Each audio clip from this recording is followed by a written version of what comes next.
Hello everyone, math থেকে যে প্রথম কোশ্চেন দেওয়া আছে, যদি একটি আয়তক্ষেত্রের দৈর্ঘ্যকে অর্ধেক করে দেওয়া হয় এবং প্রস্থকে 3 গুণ বৃদ্ধি করা হয়, তবে ক্ষেত্রফল শতকরা কত বৃদ্ধি হবে তা আমাদের জানতে চাইছে। ঠিক আছে, তো দেখো, বলছে আয়তক্ষেত্রের দৈর্ঘ্যকে অর্ধেক করে দিচ্ছে আর প্রস্থকে 3 গুণ বৃদ্ধি করে দিচ্ছে, তাহলে ক্ষেত্রফল শতকরা কত বৃদ্ধি হয়ে যায়। তো তার মানে কি, একটা ওল্ড দৈর্ঘ্যবস্তু আছে আর একটা নিউ দৈর্ঘ্যবস্তু আসছে। ঠিক আছে, তো আমি ধরে নিই দৈর্ঘ্য হচ্ছে, আমাদের বলছি দৈর্ঘ্যকে অর্ধেক করছে, তাই দৈর্ঘ্য যদি ওল্ড 1 হয়ে থাকে তাহলে এবার অর্ধেক করে দিচ্ছে, মানে কি হাফ হয়ে যাবে। ঠিক আছে, আর প্রস্থ যদি আগে 1 হয়ে থাকে, এখন কি বলছে 3 গুণ বৃদ্ধি করছে, মানে কি 3 হয়ে যাচ্ছে। এবার ক্ষেত্রফল তাহলে কি হচ্ছে, ক্ষেত্রফলের সূত্র কি হয়, ক্ষেত্রফলের সূত্র মানে দৈর্ঘ্য ইন্টু প্রস্থ, তাহলে এদের গুণ হয়ে যাচ্ছে, তাহলে 1 হয়ে যাচ্ছে, আর নতুনটা 1/2 আর 3 গুণ হয়ে যাচ্ছে, মানে 1/2 ইন্টু 3 হলো কি হচ্ছে 3/2।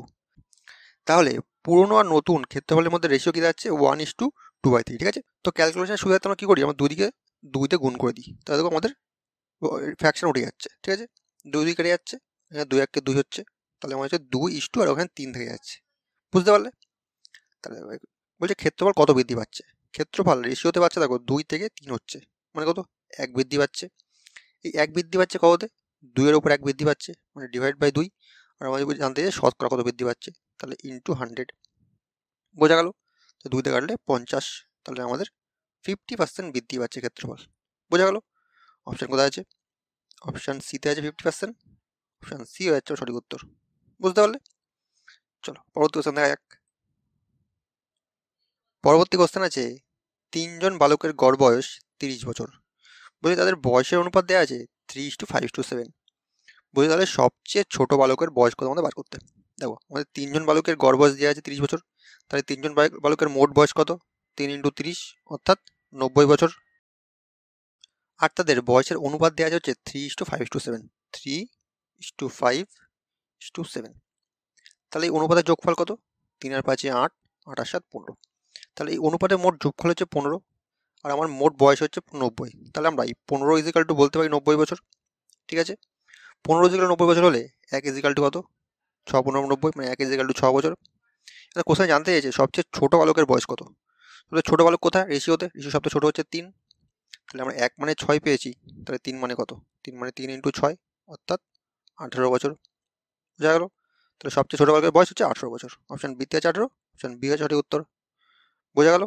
চলো পরবর্তী কোশ্চেন দেখা যাক। পরবর্তী কোশ্চেন আছে, 9,480 টাকা এক্স ওয়াই এবং জেড এর মধ্যে এমনভাবে ভাগ করে দেওয়া হলো যাতে এক্স ও ওয়াই 5:6 অনুপাতে এবং এক্স ও জেড 4:7 অনুপাতে টাকা পায়। বলছে তাহলে ওয়াই ও জেড এর মধ্যে প্রাপ্ত অর্থের পার্থক্য কত আমরা জানতে চেয়েছে। দেখো ভালো কথা, আমাদের বলছে এত টাকা এক্স ওয়াই জেড এর মধ্যে ভাগ করে দিয়ে যাচ্ছে কিভাবে, x:y হচ্ছে 5:6, অর্থাৎ x:y = 5:6। আর বলছে এক্স ও জেড মানে x:z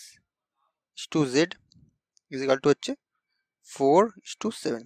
ঠিক আছে, তাহলে এখান থেকে বলছে আমাদের ওয়াই আর জেড এর মধ্যে প্রাপ্ত অর্থের পার্থক্য কত। তো দেখো আমরা x:y পেয়েছি আর x:z পেয়েছি, তাহলে কমন পোর্শন কি আছে, x কমন পোর্শন আছে, তো আমরা রেশিওটাকে 1 করতে হবে, মানে যে দুটো কমন পোর্শন আছে, মানে এক্সটাকে আমরা মাঝখানে রাখবো আর বাকি দিকে একদিকে ওয়াই রাখবো আর একদিকে জেড রাখবো। ঠিক আছে, তাহলে এক্স প্রথমে কি আছে, x:y আছে 5:6, মানে x5 আর y6। ঠিক আছে, তারপরে x:z কি আছে 4:7, মানে x হচ্ছে 4 আর জেড 7। এবার রেশিওটা কি করতে হবে, আমাকে কমপ্লিট করতে হবে। তাহলে এই পাশে কি বসে যাবে, 5-এর পাশে 5 বসে যাবে, আর এই 4-এর পাশে এই 4 বসে যাবে। গুণ করলি, গুণ করলে আমার দাঁড়াচ্ছে 4×6 = 24 ইস্টু 4×5 = 20 ইস্টু 5×7 = 35। ঠিক আছে, তাহলে x:y:z কি দাঁড়াচ্ছে, x হচ্ছে 20, y হচ্ছে 24 আর z হচ্ছে 35। তাহলে এবার অনুপাতের যোগফল কত, এই তিনটে অনুপাতের, 5 আর 4 9, 9, 2 আর 4 আর 3 7, 79। ঠিক আছে, টোটাল হচ্ছে 79।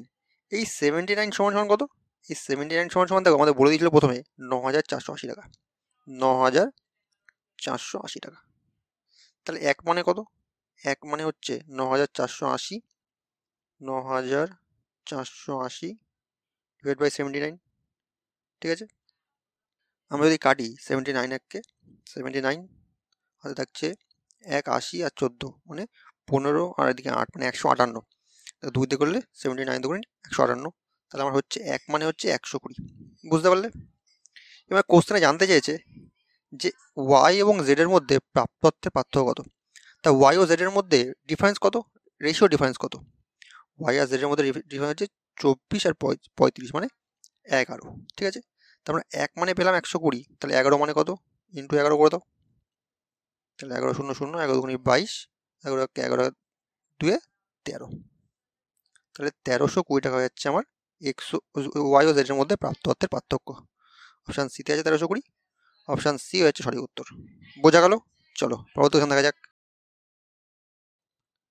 পরবর্তী কোশ্চেন আছে, একজন ফল বিক্রেতা 24টি আমে একটি আম ফ্রি দিলে ছাড়ের শতকরা হার কত? দেখো আমাদের বলছে একজন আম বিক্রেতা 24টি আম নিলে একটা আম ফ্রি দেয়, তাহলে ছাড়ের শতকরা হার কত, ডিসকাউন্ট পার্সেন্টেজ কত? দেখো এক্ষেত্রে আমরা কী করবো, যেটা ফ্রি পাবো অর্থাৎ ফ্রি আইটেমটা উপরে লিখবো ফ্রি, আর টোটাল যে কটা পাবো টোটাল ইন্টু 100, মানে কি ফ্রি পাচ্ছি কটা, ফ্রি পাচ্ছি হচ্ছে একটা, এক ডিভাইড বাই টোটাল কত, 24টা আম নিচ্ছি, নিলে একটা আম ফ্রি পাচ্ছি, মানে 24-এর আগে 25টা হয়ে যাচ্ছে আম, আর ইন্টু 100, একদম সোজা আছে। তাহলে 25 দিয়ে কাটলে 4 25 100, তাহলে আমার হয়ে যাচ্ছে 4%। ছাড়ের শতকরা হার হচ্ছে 4%। বুঝতে পারলে? অপশান বিতে আছে 4%, অপশান বি হয়ে যাচ্ছে আমার সঠিক উত্তর। বোঝা গেল? চলো পরবর্তী কোশ্চেন দেখা যাক। পরবর্তী কোশ্চেন আছে, একটি বস্তু 1024 টাকায় বেচলে 20% ক্ষতি হয়। বলছে 8% লাভ করতে হলে বস্তুটিকে কত টাকায় বেচতে হবে জানতে চাইছে। দেখো আমাদের বলছে 1024 টাকায় বেচলে 20% ক্ষতি হয়, তার মানে এখান থেকে আমরা প্রথমে কস্ট প্রাইসটা বার করে নিই। তা 20% ক্ষতি হয় মানে কি, এই বস্তুটাকে 80% বিক্রি করে, 20% ক্ষতি হয় মানে 100 থেকে 20 বিয়োগ মানে 80% বিক্রি হয়। এই 80% বিক্রি করা মানে হচ্ছে 1024 টাকা বিক্রি করছে, তাহলে 80% মানে 1024 টাকা। তাহলে কস্ট প্রাইস কত, কস্ট প্রাইস বার করতে সবসময় 100% বার করতে হয়, তাহলে 100% সমান কত হবে, 100% সমান হয়ে যাবে 1024 ডিভাইড বাই 80 ইন্টু 100। বুঝতে পারলে? যদি আমরা কাটি, শূন্য কাটা শূন্য কাটা, 2 দিয়ে কাটলে 4, 2 দিয়ে কাটলে 5, এবার 4 দিয়ে কাটি, 4 দুগুণে 8, 2 22 4 5 20, হাতে থেকে 2 24 4 6 24 মানে 256 ইন্টু 5 মানে 5 6 30 শূন্য, হাতে থেকে 3 5 5 25 আর 3 28 8, হাতে থেকে 2 5 দুগুণে 10 আর 2 12, মানে জিনিসটা কস্ট প্রাইস ছিল হচ্ছে সিপি ছিল 1280 টাকা, সে বেঁচেছে কত 1024 টাকায়, তারপরে তার 20% ক্ষতি হয়েছে, ঠিক আছে। এবার জানতে চাই তাহলে 8% লাভ করতে হলে কত বেচতে হবে, মানে এই 1080-র ওপরে আমার 8% লাভ করতে হবে। 8% লাভ মানে কি, 100 টাকার মালটা 8% বেশি মানে 108 বিক্রি করতে হবে, মানে এই পুরোটাকে আমার 108% বিক্রি করতে হবে। তাহলে 108% মানে কত, 108/100, ঠিক আছে। যদি আমরা কাটি, দেখো শূন্য কাটা শূন্য কাটা, 2 দিয়ে কাটলে 5, 2 দিয়ে কাটলে 6 দুগুণি 12, 4 দুগুণি 8, তাহলে আমার থাকছে কত 108 ইন্টু 64, এটা গুণ করো, দেখো 4 32, 4 1 4, 4 6 48, 48 6 1 6, তো দাঁড়াচ্ছে হচ্ছে 2, 8 3 11 রাখ, থেকে 1, 4 4 8 9 6, তাহলে 6912 হচ্ছে এখানে, আর ডিভাইড বাই 5 থাকছে, ঠিক আছে। এই যদি 5 দিয়ে ভাগ করি তাহলে আমাদের আছে 5 1 5, থেকে 1 19, 3 5 15, থেকে 4 41, 5 8 40, থেকে 1 12, 5 2 10, থেকে 2.0 20, 4 5 20, তাহলে আমার দাঁড়াচ্ছে হচ্ছে 1382.4, ঠিক আছে। আমার 8% লাভ করতে হলে এই টাকায় বিক্রি করতে হবে, 1382.40 পয়সা, ঠিক আছে। অপশান বিতে আছে 1382.4, অপশান বি হয়েছে সঠিক উত্তর। বুঝতে পারলে? তো এই ছিল যে 5টা কোশ্চেনগুলো কেমন লাগলো কমেন্ট অবশ্যই জানিও, ভিডিওটা লাইক করে নিও, আর চ্যানেল নতুন থেকে চ্যানেল সাবস্ক্রাইব করে নিও। চলো।